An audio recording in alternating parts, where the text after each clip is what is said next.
2025 has been a weird and wonderful year for smartphones. It's the first time that you can buy an ultra-thin phone that won't snap like a breadstick, a normal-looking phone with a battery large enough to power a small vehicle, or a triple folding phone, even if it does happen to cost you and your entire family's kidneys. But which ones should people buy? Welcome to the heavily revamped Best Smartphones of the Year, starting with the Glow Up Award, the most improved phone from last year. And I'd say there are two, and only two obvious contenders here. So, Samsung's Galaxy Z Fold 7 feels like a massive change, simply because of how much slimmer and lighter it is than the Z Fold 6, while also bumping up pretty much all of its specs at the same time. This one generation is more than the difference in thickness between the last 4 generations of Samsung Folds put together. And then the one that, beginning of this year, I would have predicted to be the last phone to be sitting in this category, the iPhone. Not the 17 Pro, not the Pro Max, but the base iPhone 17. I distinctly remember casually strolling into the Apple event this year, being totally prepared for there to be like 2 changes max to this phone, like they usually are, only to end up scurrying out of there a couple of hours later when it finished, trying to piece together my entire page of notes. Basically, everything about the phone got better. They took the screen from easily the weakest in its price segment to probably the strongest, and even doubled the base storage of the phone without touching the price. It's enough improvements that ultimately,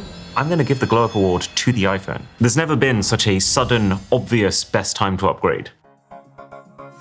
Now, onto something new this year, the Outside the Box Award, a phone that has some kind of unique trait, but that actually makes it better. So the ultra-thin phones, for example, the iPhone Air, the S25 Edge, they hit the unique part, but I would say they're worse because of it, because they die literally 30% faster than their more traditionally proportioned brethren. More on these later though. What was pretty cool though, is the rear display from the Xiaomi 17 Pro. It feels like the most fully realized second screen experience. The personalization options are vast, and you can even game on the thing. But ultimately, I would say, while it does give you tons of small, useful tools, there are just very few big features that truly change how you use your phone. The minimal phone, though, is a full Android experience, but with this black and white e-ink display that drains much less power and creates less strain on your eyes. But this doesn't win either, because batteries are getting so good this year, even without a display like this, and trying to use your apps while they're refreshing like a slideshow is, well, its own kind of strain. So for me, the smartphone that ended up impressing me the most with its uniqueness is Samsung's Galaxy Z Trifold. I went into my first hands-on thinking it would feel interesting, but gimmicky. I came out searching for what the fastest way is to transfer everything over from my iPhone when the thing releases in the UK. It is thicker and heavier when closed up than a normal foldable, but the reward of this enormous 10-inch display it has on the inside that's widescreen, so content really makes the most of it, for me, finally makes the cost and sacrifices from carrying a foldable actually worth the pain.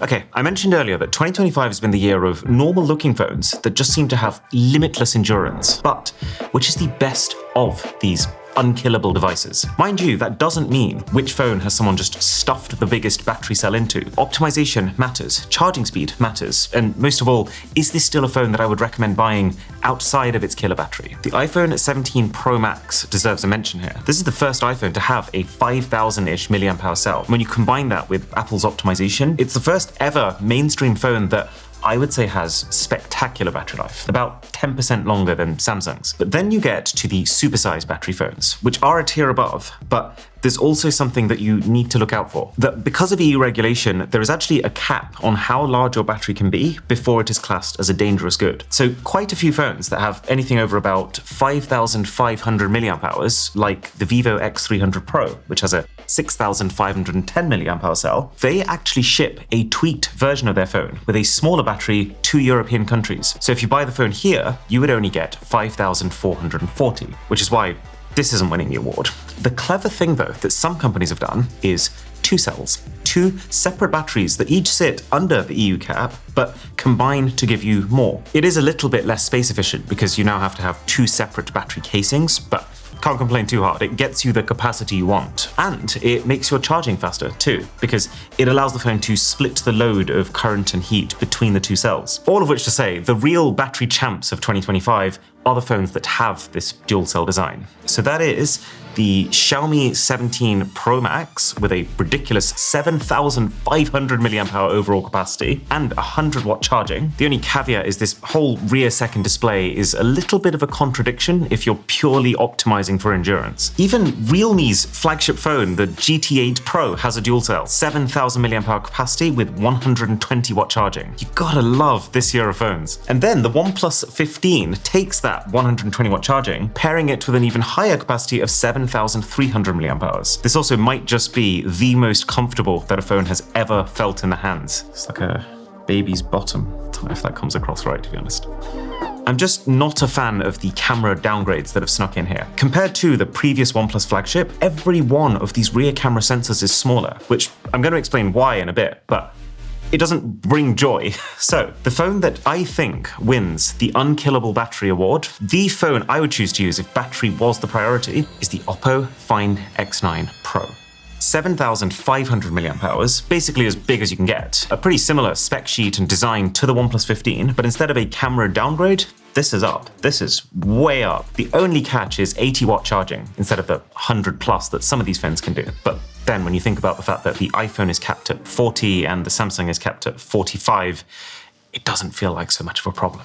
Now, where I think this gets particularly interesting is when we talk about the Filmmaker's Choice Award. Exactly what it sounds like, it's the best camera, but with one clarification. This award also factors in the camera experience. Does the battery let you shoot for a long time? Is the screen bright enough so you can see outdoors? Is the camera app really polished and intuitive to use? So instead of thinking this is just best photos, best videos, think of it as which phone would I actually want to use to take those photos and videos. So let's get one thing out the way. It is not the iPhone 17 Pro.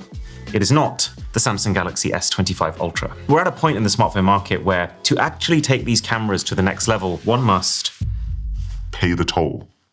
Did it work? Is it nice and scary? You'd have to make your camera sensors wider, and then for those wider sensors to work, you'd also have to make them deeper, potentially making your phone top heavy, cutting into the battery, or God forbid, turning your design into this. So for companies like Apple and Samsung, who are not trying to sell millions, they're trying to sell tens of millions of their flagships, they are going to be very resistant to making changes like this that might feel like a compromise for 90% of people for the benefit of 10%. All of which to say, these guys can let themselves out.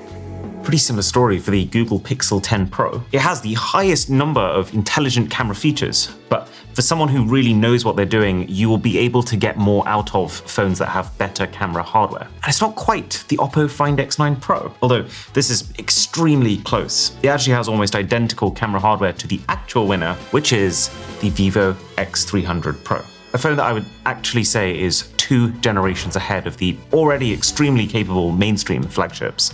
The thing has a ridiculously bright outdoor display, peaking at 4,500 nits. Its battery, while it's not the very top, is still well enough for a full day of shooting, and the camera itself is special. If you didn't know, Vivo, Oppo, and OnePlus are all owned by the same parent company, BBK. That's why there's so many parallels between their phones. But what's really interesting is this year, it feels like they're really trying to separate who each one is for. I think they've decided that OnePlus is pure performance. That's why the OnePlus 15 gets the fastest chip and huge battery, but scaled back cameras. And they've even scrapped the OnePlus Hasselblad camera partnership that's been going on for years now. It feels like Oppo is the halfway house. It's got most of the performance of OnePlus and most of the camera of Vivo because they want this to be the mainstream all-rounder flagship, and then they want the camera enthusiast to go to Vivo with its slightly scaled back battery but the best camera sensors you can find, paired with the most advanced, smoothest damn camera software to ever grace an Android phone. And this specialization is kind of nice because it means that if you are someone who is going to take photos and really pore over the details and appreciate the perfect skin tones, the Vivo is worth every cent. Not to mention its 200 megapixel telephoto camera, which is the closest I have ever been to owning spy equipment. Well, second closest. Last few holidays I've been on, I actually left my camera at home just because I knew I had this X300 in my backpack, and I way prefer shooting with a phone if I can. That's actually the main reason we work with Torras, and why you'll always find me using one of their Ostand cases on my iPhone. It lets you shoot from really unique angles by being able to hook this stand around things. It gives you the stability of a tripod anywhere. So whenever I stumble across a really cool scene that I'm probably never coming back to, I can just plop it down and take a time lapse or a really high quality starry sky shot like this one. And it's got a strong magnet baked in, so you can snap it onto a surface and film yourself with your hands completely free. You can get these for iPhone, Samsung, Pixel, and it's all topped off with maybe the coolest new finishes ever, like this one, Christmas tree. Okay, enough about cameras. Which phone gives you the single most impressive sustained gaming experience, earning the Pocket Console Award? And I want to stress here, the vast majority of people, even if you're playing big, intensive games, don't need a gaming phone. I'd actually say the best gaming phone for most people is just the iPhone 17 Pro Max. Apple just improved the thermal performance, the battery's amazing, the speakers are top-notch, and games on iPhone are generally a little more optimized than Android. However, there will always be some people who decide that they want to go all in. And if you do, you can eke out that little bit of extra performance with the Red Magic 11 Pro. And this is a pretty sick phone because it's more than just the latest chip, most RAM, and a vapor chamber to keep it cool. This is the first smartphone to also introduce active liquid cooling. So vapor chambers, which you've now started seeing even in mainstream flagships, are a passive form of cooling. Think of them like a metal block with some water inside. And that water is just continuously evaporating and condensing by itself as the phone heats up, which just helps to speed up the process of getting that heat out. This phone has an actual pump that is actively pushing coolant around the phone. It's more like the way that a top-end PC's cooling system would work. And when you combine that with the two other cooling systems also at play, well, you can play Call of Duty, or Call of Duty, in the slickest way possible.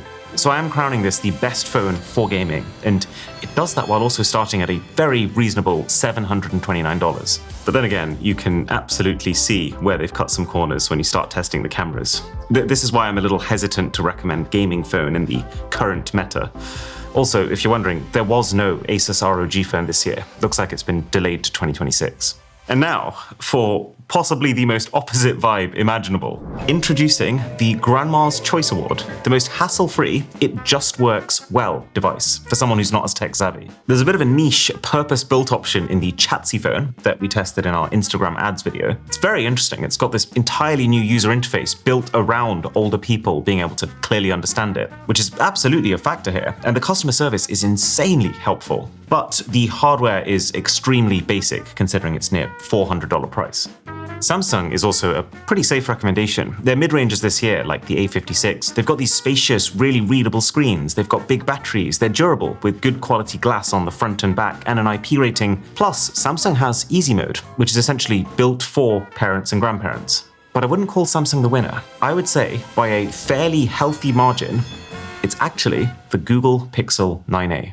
It is a smaller phone, but I just think there is something beautifully simple about Google software that is great for this category. The fact that it's filled with really helpful tutorials, how it speaks to you at a very non-tech expert level, and also the fact that there is no bloatware, which also means none of that duplication of apps that you see on Samsung. So no one's getting confused here about when to use Google Photos and when to use Samsung's Gallery. Google has their own version of Easy Mode called Simple View, and again, it's extremely effective. All finished off with this camera. While I don't think the camera on this Pixel, or really any Pixel, has the highest ceiling, what it does have is one of the highest floors. It makes it very easy to not take a bad photo, and should you still end up doing so, it's got arguably the best toolkit to fix your images afterwards. Now, the other area where Google Pixel also seems to shine is the one-handed hero category. Compact phones that make you question just how did they squeeze all of that in? Because there are a ton of premium compact phones. You've got Samsung, you've got Apple, you've got Xiaomi, you've even got all the flip phones. It feels pretty overwhelming. But then you look closer and you realize that there's actually a very large range in terms of how much different phones give up to be compact. Like Samsung's Galaxy S25, for example. This is a safe, completely fine phone, but it is worse in every conceivable way compared to the company's bigger S25 Ultra. I'd say a little bit less so for the iPhone, but the smaller iPhone 17 does miss out on quite a bit of the battery life that you get on the bigger Pro Max. This is not the case for Google. I mean, while I don't think the plus-size Pixel 10 Pro XL is like the best big phone, I would say the smaller 10 Pro is a cracking compact phone because it has just bottled the entire experience of the XL with almost zero compromise, including the battery life. But there is one phone that I think embodies the one-handed hero concept even more so than Google, and that is the Xiaomi 17 Pro. This not particularly large device retains every single one of the bells and whistles from the bigger Pro Max, including, by the way, this whole second screen. And then, unlike the Pixel 10 Pro, which has a weaker than average Google Tensor chip, Xiaomi has a well above average next generation Snapdragon chip. And unlike the Google, which I'd say already has great battery life, this compact phone, I would go as far as to say, has extraordinary battery life. If you are specifically looking for one of the flippers, by the way, then I personally rate Samsung Z Flip just a tiny bit higher than Motorola's Razr 60 Ultra, but they are both great. The Moto's got a bigger battery and slightly better spec cameras, but Samsung's thinner, it's lighter, and I think Samsung's tuning lets it still take better photos than Moto's. Right, it's time for the one that I take no pleasure in awarding. Who am I kidding? It's like my favorite category. The Why Does This Exist award for the most disappointing or confusing launch this year. And there's only one runner-up, the Nothing Phone 3. I would say Nothing's budget and mid-range phones have been, well, nothing short of category-defining devices. Their flagship, though, which they waited 3 full years before making, was just very similar, but with a spec bump. And then to make it feel like a distinct step up, they added this weird dotty rear screen that actually just felt less cool than the Matrix lights from their previous, more affordable phones. I still don't think it's a bad phone, it's just a slightly disappointing one, especially considering its $800 launch price. As for who wins then, or loses, you know what, no, it's an achievement. Let's go with wins. I want to hand it to both of these phones, the two-dimensional twins of 2025, Samsung's S25 Edge and Apple's iPhone Air. And it's not because I think these things are unusable, or because I think they're not a feat of engineering, because they are. It's still impressive to me, and I've had this S25 Edge for 6 months now. It's that I think both of these devices are absolutely beautiful traps. This shiny, alluring new form factor that is going to sway a lot of people in the short term when they're making that buying decision. But then long term, when you stop noticing that form factor and the battery degradation starts to set in, I think most of those users will start to become worse off because of it. They'll start to wonder, why are my photos so grainy when I try and zoom in? Why am I having to use power saving mode every day? Why is my phone starting to feel choppy after 20 minutes of gaming? Which are not things that you want to be wondering when you have still forked out $1,000 to get one of these. So what if you wanted to specifically protect your wallet? If you wanted to spend no more than $300 but get the most smartphone possible? Well, as with every other year before, Poco is waiting for us with open arms. I gotta say, their X7 Pro, excuse my extremely bright Avengers edition over here, this thing is the most appealing that a Poco has ever been. The fact that $300 now gets you a phone that can take great photos on its 50 megapixel main camera, is extremely readable in any lighting with 3,200 nits of peak brightness, and lasts for at least a day and a half on a charge with its 6,000 mAh battery is so cool. So this is the clear spec maxing option. When you factor in though the overall phone experience, I would side very slightly with the CMF Phone 2 Pro by Nothing. You are getting a bit less hardware, but it's cheaper at $250, and it's got that Nothing level of polish that makes it feel a little more expensive than its pared back stats might suggest. The software's really optimized, the bloatware's minimal, and the phone takes surprisingly good photos with 2 50 megapixel cameras on the back. Oh yeah, plus the thing's modular with the ability to screw in a stand or camera lenses, or just swap out the backplate entirely. So there are a couple of other options from Nothing floating around this $300 price point, but frankly, the CMF phone is the best value option.